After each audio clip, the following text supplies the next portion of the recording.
അങ്ങനെ 2024 ഓണം സെലിബ്രേഷൻ ഞങ്ങൾ കൂട്ടുകാരെല്ലാവരും കൂടെ അട്ടിച്ചു പൊളിച്ച് ഇവിടെ ഒരു ഹാളിൽ റൂമൊക്കെ എടുത്ത് അങ്ങ് നടത്തി. ഓണ സദ്യയൊക്കെ ഞങ്ങൾ ഓർഡർ ചെയ്തിട്ടുണ്ടായിരുന്നു. അതുകൊണ്ട് നമുക്ക് വലിയ എഫോർട്ടൊന്നും എടുക്കേണ്ട വന്നില്ല. സദ്യയൊക്കെ കറക്റ്റ് സമയത്ത് ഞങ്ങൾക്ക് എത്തി. ആദ്യം പിള്ളേർക്കും പെണ്ണുങ്ങൾക്കും ഫുഡ് കൊടുത്തോണ്ടാണ് സ്റ്റാർട്ട് ചെയ്തത്. ലേഡീസ് ഫസ്റ്റ് എന്നാണല്ലോ. അപ്പോൾ ഞങ്ങൾ എല്ലാവരും കൂടെ വിളമ്പി കൊടുത്തു. അവരെല്ലാവരും സന്തോഷത്തോടു കൂടി ആദ്യത്തെ ഓണസദ്യ അങ്ങോട്ട് കഴിച്ചു. അവരെല്ലാവരും കഴിച്ചു കഴിഞ്ഞതിന് ശേഷമാണ് ഞങ്ങൾ ആണുങ്ങളിരുന്നത്. അപ്പം ഞങ്ങൾക്ക് എല്ലാവർക്കും വിളമ്പി തന്നത് പെണ്ണുങ്ങളായിരുന്നു. അപ്പം ഞങ്ങൾക്ക് വേറൊരു ഗുണം കൂടി ഉണ്ടായിരുന്നു. മിച്ചം ഫുഡ് കംപ്ലീറ്റ് ഞങ്ങൾക്ക് കഴിക്കാൻ പറ്റും. കാരണം ഇത് കഴിഞ്ഞാൽ വേറെ ആരും ഇരിക്കാനില്ല. അങ്ങനെ ഞങ്ങൾ ആണുങ്ങളെല്ലാവരും ഫുഡ് കഴിച്ചതിന് ശേഷമാണ് ഞങ്ങളുടെ ഇന്നത്തെ കലാപരിപാടികളിലേക്കൊക്കെ കടന്നത്. എന്തായാലും 2 കൂട്ടം പായസമൊക്കെ ആയിട്ടൊരു കിടിലൻ സദ്യ തന്നെയായിരുന്നു. പക്ഷേ ഈ സദ്യ എല്ലാം കഴിച്ചു കഴിഞ്ഞിട്ട് ഇരുന്നിടത്ത് നേക്കാൻ മേലാത്ത ക്ഷീണമായിരുന്നു. കാരണം അത്രയും ഞങ്ങളെല്ലാവരും കഴിച്ചു. നല്ല ഫുഡായിരുന്നു. കൂട്ടുകാരെ, എൻ്റെ വീഡിയോസ് ഇഷ്ടമായെങ്കിൽ പേജ് ഫോളോ ചെയ്ത് ഒന്ന് സപ്പോർട്ടും കൂടെ ചെയ്തേക്കണേ. അതിനുശേഷം ഞങ്ങളുടെ പിള്ളേരുടെ ഗെയിംസ് അങ്ങ് തുടങ്ങി. മുറപ്പടി ഞങ്ങൾ മുട്ടായി പിറക്കി തന്നെയാണ് തുടങ്ങിയത്. 5 വയസ്സിന് താഴെയുള്ള പിള്ളേരും അതിന് മുകളിലോട്ടുള്ള പിള്ളേരും ഒക്കെ ആയിട്ട് നല്ല ആഘോഷമായിട്ട് മുട്ടായി പിറക്കൊക്കെ നടത്തി. മുട്ടായി പിറക്കുന്ന പരിപാടി ആയതുകൊണ്ടാണ് പിള്ളേരൊക്കെ നല്ല സ്പീഡായിരുന്നു. എത്ര മുട്ടായി കിട്ടിയാലും നിങ്ങൾ എടുത്തോളാൻ പറഞ്ഞുകൊണ്ട് അവർ നല്ല സ്പീഡായിരുന്നു. അതിനുശേഷം ഞങ്ങൾ പിന്നെ തവളചാട്ടമൊക്കെ നടത്തി. പിന്നെ പിള്ളേരുടെ തന്നെ വടംവലി വെച്ചു. കുഞ്ഞി പിള്ളേരെയൊക്കെ 2 ടീമായിട്ട് ഞങ്ങൾ നിർത്തിയതാണ്. അപ്പോൾ ആണുങ്ങൾക്കും പെണ്ണുങ്ങൾക്കും 2ആയിട്ട് വലിക്കണമെന്ന് അവർക്ക് തന്നെ ഭയങ്കര വാശി. പിന്നെ അവരെ തന്നെ 2 ടീമാക്കി ഗേൾസ് വേറെയും ബോയ്സ് വേറെയൊക്കെ ആയിട്ട് ഞങ്ങൾ വടംവലി വെച്ചു. അതിനുശേഷം ബലൂണൊക്കെ വെച്ചുള്ള ഓട്ട മത്സരം, അങ്ങനെ കുറേ കളികൾ പിള്ളേരുടെ വെച്ചു. പിള്ളേരൊക്കെ ഒരുപാട് എൻജോയ് ചെയ്തു. അതിനുശേഷം നമ്മൾ നേരെ ഹാളിൽ നിന്ന് നേരെ പുറത്തോട്ടിറങ്ങി. അവിടെ കുപ്പി വെള്ളം നിറയ്ക്കുന്ന പരിപാടിയാണ് ആദ്യം ചെയ്തത്. ഇവിടെ ഗേൾസിനെയാണ് ഞങ്ങൾ നടത്തിയത്. ആദ്യം കുപ്പിയുടെ എണ്ണക്കുറവ് കാരണം ഞങ്ങളുടെ ഗേൾസിൻ്റെ പരിപാടി ഞങ്ങൾ 2 റൗണ്ടായിട്ടാണ് നടത്തിയത്. ആദ്യത്തെ റൗണ്ടിൽ ജയിക്കുന്നവരും രണ്ടാമത്തെ റൗണ്ടിൽ ജയിക്കുന്നവരും തമ്മിലൊരു ഫൈനൽ. അങ്ങനെ എന്തായാലും അടിപൊളിയായിട്ടുള്ളൊരു പരിപാടിയായിരുന്നു കുപ്പി വെള്ളം നിറയ്ക്കുക എന്നുള്ളത്. കാരണം ഇതിനകത്ത് ആര് സ്പീഡിൽ ഓടി വരും എന്നുള്ളതിലല്ലോ കാര്യം ഇരിക്കുന്നത്. ഓടി വന്ന വെള്ളം കളയാതെ ഇവിടെ എത്തുകയും വേണം, കയ്യിലെ വെള്ളം കുപ്പിക്കകത്ത് ഒഴിക്കുകയും വേണം. എന്തായാലും ഭയങ്കരമായിട്ട് എല്ലാവരും എൻജോയ് ചെയ്തു. ഒരു കിടിലൻ പരിപാടിയായിരുന്നു. പിന്നെ ഇവരുടെ ഗെയിംസിന് സപ്പോർട്ട് ചെയ്യാൻ വേണ്ടി ആണുങ്ങളും പിള്ളേരും എല്ലാം ഭയങ്കര സപ്പോർട്ടാണ് സൈഡിൽ നിന്ന് കൊടുത്തുകൊണ്ടിരുന്നത്. അതുകൊണ്ട് ഭയങ്കര വാശിയിലാണ് ഒരു സൈഡിൽ നിന്ന് മത്സരം നടന്നത്. താഴെ പോയ വെള്ളം വരെ ഇവിടുന്ന് മേശ നൂറ്റിപ്പിടിക്കാൻ നോക്കിയ ആൾക്കാർ വരെ ഉണ്ടായിരുന്നു. എന്തായാലും ഞങ്ങളുടെ ആദ്യത്തെ റൗണ്ട് മത്സരം ഗംഭീരമായിട്ട് തന്നെ കഴിഞ്ഞു.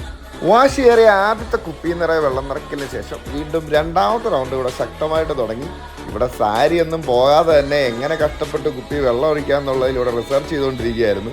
ചിലർ ഓടി ഓടി വരുന്നു, ചിലർ പതുക്കെ സൂക്ഷ്മമായിട്ട് കുപ്പിയിൽ വെള്ളം ഒഴിച്ചുകൊണ്ടിരിക്കുന്നു. എന്തായാലും ഭയങ്കര രസമുള്ള ഒരു കോമ്പറ്റീഷനായിരുന്നു. ആകെപ്പാടെ 3 മിനിറ്റാണ് ഓരോ ടൈമിലും കോമ്പറ്റീഷൻ വെച്ചത്. പക്ഷേ 3 മിനിറ്റ് ഓടി തന്നെ ഇവിടെ എല്ലാവരും മടുത്തെന്നാണ് പറയുന്നത്. വന്നതിനുള്ള ദേഷ്യം കുപ്പിയോടും മേശയോടും ഒക്കെ എല്ലാവരും തീർക്കുന്നുണ്ടായിരുന്നു. അങ്ങനെ ആദ്യത്തെ റൗണ്ടും രണ്ടാമത്തെ റൗണ്ടും വാശിയോടെ തന്നെ നടന്നു. മേശ നനയ്ക്കലും കുപ്പിയുടെ സൈഡിൽ കൂടെ വെള്ളമൊഴിക്കലും ഒക്കെ ഭയങ്കരമായിട്ട് നടന്നു. അങ്ങനെ ആ 2 റൗണ്ടിൽ നിന്നും ഫസ്റ്റും സെക്കൻഡും കിട്ടിയവരെ 4 പേരെ ഞങ്ങൾ വീണ്ടും ഫൈനൽ റൗണ്ടായിട്ട് ഓടിച്ചു. അവരും ശക്തമായ മത്സരമായിരുന്നു. അവസാന റൗണ്ടിൽ ഞങ്ങളാരാ ഫസ്റ്റ് സെക്കൻഡ് എന്നറിയാൻ വേണ്ടി ഒരിഞ്ഞ പോരാട്ടമായിരുന്നു അവിടെ നടന്നുകൊണ്ടിരുന്നത്. എന്തായാലും ഞങ്ങൾ ഒത്തിരി എൻജോയ് ചെയ്തൊരു ദിവസമായിരുന്നു. എസ്പെഷ്യലി പിള്ളേരൊക്കെ ആദ്യമായിട്ടാണ് ഇങ്ങനെ ഒരു പരിപാടി കാണുന്നത്. അതുകൊണ്ട് അവരായിരുന്നു ഏറ്റവും കൂടുതൽ സപ്പോർട്ടൊക്കെ കൊടുത്തിരുന്നത്. എന്തായാലും ഭയങ്കര രസമുള്ളൊരു പരിപാടിയായിരുന്നു. ഞങ്ങളെല്ലാവരും ഭയങ്കരമായിട്ട് എൻജോയ് ചെയ്തു.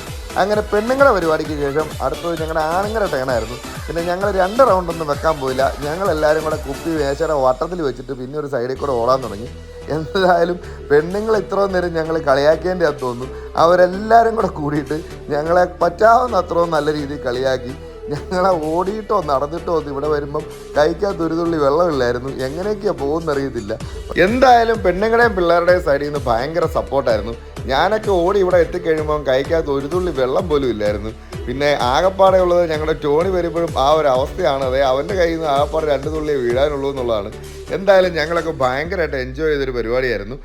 അങ്ങനെ ശക്തമായ ഞങ്ങളുടെ മത്സരത്തിനിടയ്ക്ക് വിജിത്ത് വന്നിട്ട് ഒരു തുള്ളി വെള്ളം അവൻ്റെ കുപ്പിയിൽ ഒഴിച്ചിട്ട് വീഴാത്തതുകൊണ്ട് നൈസായിട്ട് അപ്പുറത്തിരുന്ന കുപ്പിയിൽ നിന്ന് വെള്ളം എടുത്ത് ഇപ്പുറത്തോട്ട് ഒഴിച്ചു വെച്ചിട്ട് അവൻ കുപ്പി എക്സ്ചേഞ്ച് ചെയ്തിട്ട് നൈസായിട്ട് ഓടി. പക്ഷേ എന്നിട്ടും വലിയ കാര്യമൊന്നും ഉണ്ടാവും തോന്നുന്നില്ല. വാശിയേറെ ഞങ്ങളുടെ പ്രോഗ്രാം അവസാനിച്ചതിന് ശേഷം അടുത്തായിട്ട് സ്റ്റേജിൽ ഉണ്ടായിരുന്നത് റേമോളുടെയും പൊന്നുകുട്ടിയുടെയും ഒരു അടിപൊളി ഡാൻസ് ആയിരുന്നു.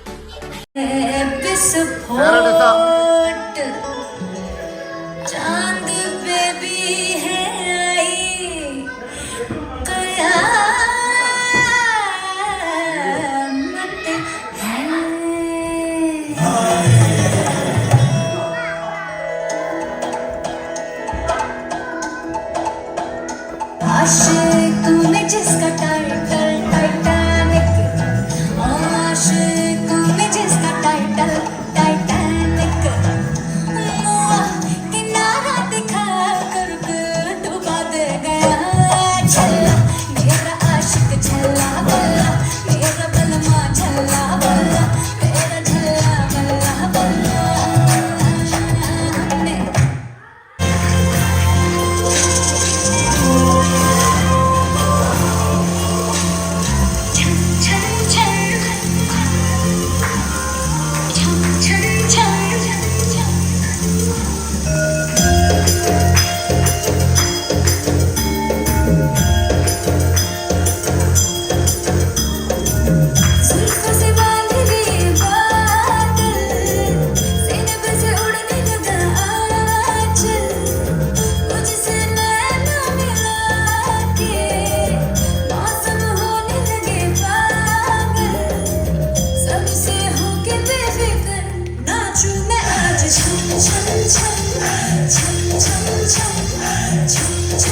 റേമോളുടെയും പൊന്നുകുട്ടിയുടെയും ഡാൻസ് പ്രോഗ്രാമിന് ശേഷം ഞങ്ങൾ നേരെ നടത്തിയെന്ന് പറഞ്ഞാൽ ഓണത്തിൻ്റെ പ്രധാന ഐറ്റമായ വടംവലിയിലേക്കാണ്. അപ്പോൾ പെണ്ണുങ്ങളെ തന്നെ 2 ഗ്രൂപ്പാക്കിയിട്ട് ഞങ്ങൾ പെണ്ണുങ്ങളുടെ ഒരു വടംവലി മത്സരം വെച്ചു. എന്തായാലും അത് ഗംഭീരമായ പരിപാടിയായിരുന്നു. പക്ഷേ വടംവലിക്കിടെ ആവേശം പകർന്നുകൊണ്ട് ഈ പരിപാടിയുടെ പ്രോപ്പർ വീഡിയോസ് ഒന്നും എടുക്കാൻ എനിക്ക് പറ്റിയില്ല. എന്തായാലും അടിപൊളിയായിട്ട് ഒരു വടംവലി മത്സരം അവിടെ നടന്നു. അതിനുശേഷം പിന്നെ നമ്മുടെ മെയിൻ ഐറ്റമായ കുളങ്കരയാണ് നടത്തിയത്. അപ്പോൾ നമ്മളൊരു വടം അങ്ങ് നേരെ ക്രോസ് ആയിട്ട് ഹാളിനങ്ങ് ഇട്ടു. അതിൽ പിന്നെ കുളങ്കര മത്സരമാണ് അങ്ങോട്ട് വെച്ചത്. അപ്പോൾ കയറിൻ്റെ ഇപ്പുറത്തെ സൈഡ് കുളം, അപ്പുറത്തെ സൈഡ് കര. എന്തായാലും ഇതിനകത്ത് മിക്സഡ് ആയിട്ടാണ് ആണുങ്ങളും പെണ്ണുങ്ങളും എല്ലാവരും കൂടെ ഒന്നിച്ചുള്ളൊരു മത്സരമായിരുന്നു. എന്തായാലും ഭയങ്കരമായിട്ട് എൻജോയ് ചെയ്തൊരു കിടിലം പരിപാടിയായിരുന്നു. അതിപ്പോൾ ഞങ്ങൾ എല്ലാ വർഷവും നടത്തുന്നതാണ്. ഈ വർഷവും അത് വീണ്ടും നടത്തിയെന്ന് മാത്രമേ ഉള്ളൂ. എന്തായാലും അടിപൊളിയായിട്ട് ഞങ്ങൾ ആ ഒരു പരിപാടിയും കൂടെ അവിടെ നടത്തി. എന്തായാലും ഈ ഒരു മത്സരത്തിൽ മാത്രം ആൾക്കാരെ ഔട്ടാക്കി പുറത്താക്കാൻ വേണ്ടി ഞാൻ കുറേ പാടുപെടേണ്ടി വന്നു. കാരണം അത്രയ്ക്ക് കട്ട കോമ്പറ്റീഷൻ ആയിരുന്നു. എല്ലാവരും ശ്രദ്ധിച്ചായിരുന്നു മത്സരിച്ച്. എന്തായാലും റിയലി എൻജോയ് ചെയ്തു. പിന്നെ ഓണത്തിൻ്റെ പ്രധാന പരിപാടിയായ കസേര കളിയിലേക്ക് കടന്നു. ഇതിനകത്തും ഞങ്ങൾ ആണുങ്ങളും പെണ്ണുങ്ങളും പിള്ളേരും ഒക്കെ ഒന്നിച്ച് അടിപൊളിയായിട്ട് തന്നെ ഞങ്ങൾ കളിച്ചു. എല്ലാവരും ഭയങ്കരമായിട്ട് എൻജോയ് ചെയ്തു. എന്ന് പറഞ്ഞു കഴിഞ്ഞാൽ ഞങ്ങൾ മ്യൂസിക്കൽ ചെയർ തന്നെയാണ് നടത്തിയത്. അതുകൊണ്ട് പാട്ടൊക്കെ ഇട്ടുകൊണ്ട് എല്ലാവരും ഡാൻസൊക്കെ കളിച്ച് തന്നെയാണ് മത്സരത്തിൽ പങ്കെടുത്തത്. പക്ഷേ മത്സരത്തിൻ്റെ വീറും വാശിക്കും ഒരു കുറവുമില്ലായിരുന്നു. കട്ട കോമ്പറ്റീഷനായിരുന്നു. ഇടിയും തള്ളും ഉന്തും ഒക്കെ ആയിട്ട് വാശിക്ക് തന്നെയാണ് നടന്നത്. ആരും വിട്ടുകൊടുക്കത്തില്ല എന്ന് പറഞ്ഞ് എല്ലാവരും തന്നെ കട്ടയ്ക്ക് തന്നെ മത്സരിച്ച്. ഇവിടെ ഭാര്യയും ഭർത്താവും ഒക്കെ തമ്മിലായിരുന്നു കനത്ത മത്സരം നടന്നുകൊണ്ടിരുന്നത്. എന്തായാലും ഞങ്ങളുടെ കസേരകളി ഒരു സൈഡിൽ നടക്കുമ്പോൾ പാട്ടിട്ടുള്ളതുകൊണ്ട് പിള്ളേരപ്പുറത്തെ സൈഡിൽ പൊരിഞ്ഞ ഡാൻസായിരുന്നു. ഔട്ടായ പിള്ളേരൊക്കെ പോയി അവരവിടെ കിടന്ന് വേറെ എൻജോയ് ചെയ്തു. എന്തായാലും കസേരകളിയൊക്കെ ഭംഗിയായിട്ട് നടന്നുപോയി. അതിനുശേഷം നമ്മൾ നേരെ അടുത്തത് കടന്നത് മെഴുകുതിരി കത്തിച്ചോട്ടത്തിലേക്കായിരുന്നു. ഈ മെഴുകുതിരി കത്തിച്ചോട്ടത്തിനും നമുക്ക് സ്പേസ് കുറവായതുകൊണ്ട് ഞങ്ങൾ 2-3 റൗണ്ടൊക്കെ ആയിട്ടാണ് മെഴുകുതിരി കത്തിച്ചോട്ടവും നടത്തിയത്. അതും ഞങ്ങൾ ഫൈനലൊക്കെ നടത്തി അടിപൊളിയായിട്ട് അവിടെ നടത്തി കഴിഞ്ഞു. അതിനുശേഷം ഞങ്ങൾ നാരങ്ങ സ്പൂണാണ് നടത്തിയത്. അതും ഗേൾസിനായിരുന്നു നടത്തിയത്. അതും വാശിയേറി അവരുടെ കോമ്പറ്റീഷൻ കഴിഞ്ഞതിന് ശേഷം ഞങ്ങൾ പിന്നെ ഫാമിലി ആയിട്ടുള്ളൊരു ഗെയിമും കൂടെ അവിടെ കളിച്ചു. അതായത് എല്ലാ ഭാര്യമാരും ഭർത്താക്കന്മാരുടെ പുറകെ വന്നിരുന്നിട്ട് തലയിൽ റബ്ബർ ബാൻഡ് 1 മിനിറ്റിൽ എത്ര റബ്ബർ ബാൻഡ് തലയിൽ ഇടും എന്നുള്ളതായിരുന്നു കോമ്പറ്റീഷൻ. തലയിൽ മുടി കുറഞ്ഞ ഒത്തിരി പേരുണ്ടായിരുന്നു. മുടി പച്ചയ്ക്ക് വെട്ടിയിട്ട് വന്ന ആൾക്കാരുണ്ടായിരുന്നു. അതുകൊണ്ട് ഭയങ്കര രസകരമായിട്ടായിരുന്നു മത്സരം കഴിഞ്ഞത്. എന്തായാലും ഒന്നിനോടൊന്ന് മത്സരിച്ച് പെണ്ണുങ്ങളൊക്കെ കട്ടയ്ക്ക് തന്നെ മത്സരിച്ചു. ആണുങ്ങളൊക്കെ ഒരു കയ്യിൽ റബ്ബർ ബാൻഡുമായിട്ട് കണ്ണടച്ചവിടെ ഇരുന്ന് അതിനിടെ കുറേ പേര് മുടിയൊക്കെ വലിച്ചു പറിച്ചെടുക്കുന്നതിൻ്റെ കരച്ചിലൊക്കെ അവിടെ കേൾക്കായിരുന്നു. എന്തായാലും അടിപൊളിയായിരുന്നു. ഫൈനലായിട്ട് ഞങ്ങളുടെ ആണുങ്ങളുടെ ഒരു വടം വലിയും കൂടെ അവിടെ നടത്തി. അപ്പം ഞങ്ങൾ ആൾ കുറവായിരുന്നു. സാധാരണയൊക്കെ ഞങ്ങൾ ഇഷ്ടം പോലെ ആൾക്കാരുള്ളതാണ്. ഈ തവണ ഞങ്ങൾ കുറവായതുകൊണ്ട് ഉള്ളവരെ വെച്ച് ചെറിയ രീതിയിൽ ഞങ്ങൾ അങ്ങോട്ട് വലിച്ചു. ഒരു സൈഡിൽ 5 മറ്റേ സൈഡിൽ 4 പേരൊക്കെ ആയിട്ട് ഞങ്ങൾ ഭംഗിയായിട്ട് ഞങ്ങളുടെ ഒരു വടംവലി മത്സരം കൂടെ അവിടെ അങ്ങ് നടത്തി.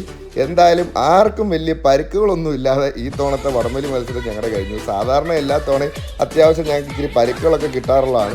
എന്തായാലും അതോടുകൂടി ഞങ്ങളുടെ പരിപാടികളൊക്കെ ഇവിടെ അവസാനിച്ചു. പിന്നെ വടംവലിക്ക് ശേഷം ഞങ്ങൾ ഞങ്ങളുടെ പിള്ളേർക്ക് എല്ലാവർക്കും ഗിഫ്റ്റ് കൊടുത്തു. ആരെയും വിഷമിപ്പിക്കണ്ടല്ലോ എന്നോർത്ത് എല്ലാ പിള്ളേരും ഗിഫ്റ്റ് കൊടുത്തു. അതിനുശേഷം ഞങ്ങളുടെ പരിപാടി ഈ വർഷത്തെ ഓണപരിപാടി ഇവിടെ അവസാനിച്ചു.